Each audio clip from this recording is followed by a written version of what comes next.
What's up? What's up? What's up? Tennessee Titans just finished up their draft, 2022 NFL draft, that is.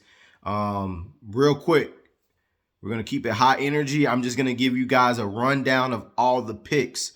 Why should you listen to me? Why should you take into account what I say? Over the past decade, I've been probably one of the most, I have been one of the most accurate draft analysts out. I do my separate draft of what I would do for the Titans, as well as keep track of obviously what the Tennessee Titans actually did.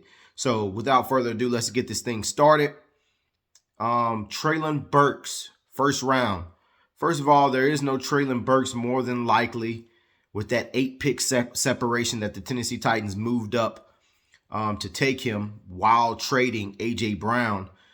Just sticking to the picks because I think the trade is a separate conversation.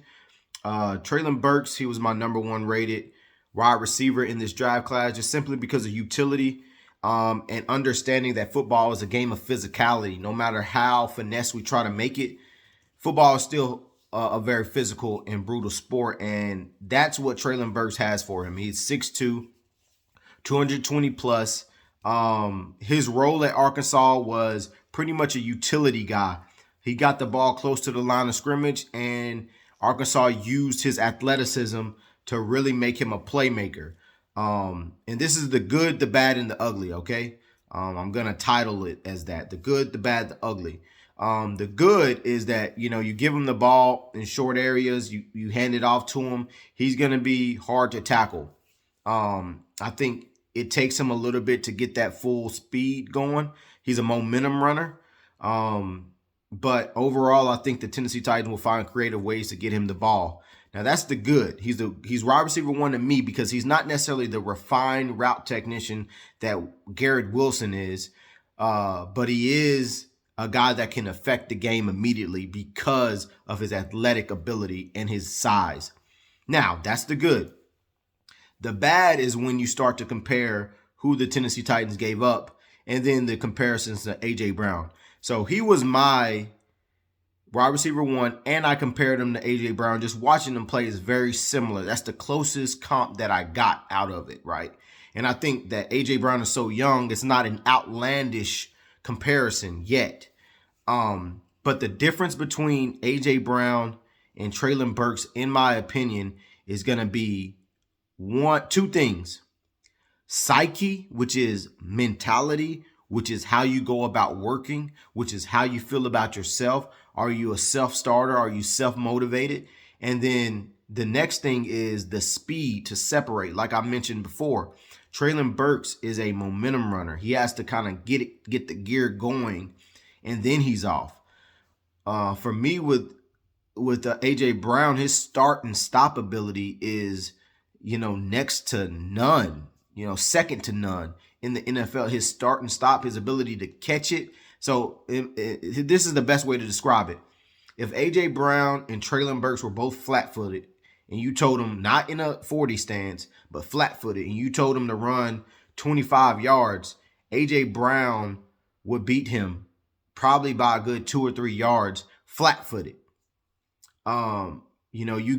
Treylon needs a running start. Let's put it like that. And I feel like just from zero, A.J. Brown can go from 0 to 60 in crazy amount of time. That's the difference in them. And the psyche, the working out aspect of it all, I really just feel like the numbers that Treylon Burks has put up in the weight room are great. He had in his 225-pound bench, A.J. Brown did more than him. I think A.J. Brown did 18 or 19 during the process. Treylon was only able to do 12. But without a doubt, Treylon works out. But A.J. is more of a lean cut guy, more physical. You can see it. You can see the muscle definition between the two. You also know that you can say that A.J. has a bit of a diva to him, but sometimes you need that type of confidence on the edge, and it helps you. Me being a person who has edge myself, it's a determining factor that really is an X factor in competition. Now, Treylon Burks seems to me to be a mild-mannered kid. I haven't seen that fiery side yet. And that is something that I need to see because it can give you an X factor. It can take you over the edge. So that is the only thing that I need to see with Treylon, honestly, is can he be that alpha in this wide receiver room? So that's video one, guys. The Treylon Burks pick, I give it an A minus. It's a great pick. It makes a lot of sense. They were kind of forced to do it, but at the end of the day, even if they kept AJ, I think that you still make that pick. In the projection, I just feel like I said, I think that you can get him the ball early in his career, and he can be that physical presence, but don't expect too much, like in terms of route technician down the field, being able to get him looks down the field consistently until he becomes a better route runner. And he's going to be compared to AJ Brown for the rest of his career. That's just a fact. So until he just completely separates himself. I will have to say another thing with build. Everybody be like, oh, they're similar build. Well, I feel like Treylon I feel like AJ Brown is built more leggy, which what I mean by that is his body is more short torso, longer legs, built more like muscular. And then with Treylon, I feel like is not as defined muscular wise, but he's more balanced torso, balanced legs, longer thigh area, and then shorter from knee to foot, and with a thin lower. And when you have athletes that's built like that, sometimes lower body injuries happen a lot more often, high impact, simply because I'm not going to say it's common knowledge, but it's almost like the top heavy concept. You have a bigger upper body, but then your lowers aren't able to stabilize, from the knee down. And I will have to say he does have that sort of build from the knee down. It's thinner. Whereas with AJ, it's more of a leggy, but it's more balanced from hip to knee, then from knee to foot. And then he has bigger calves and more muscularity there, in which could be the difference in that explosion between the two. And that's just me being the detailed observer that I am, just trying to figure that out.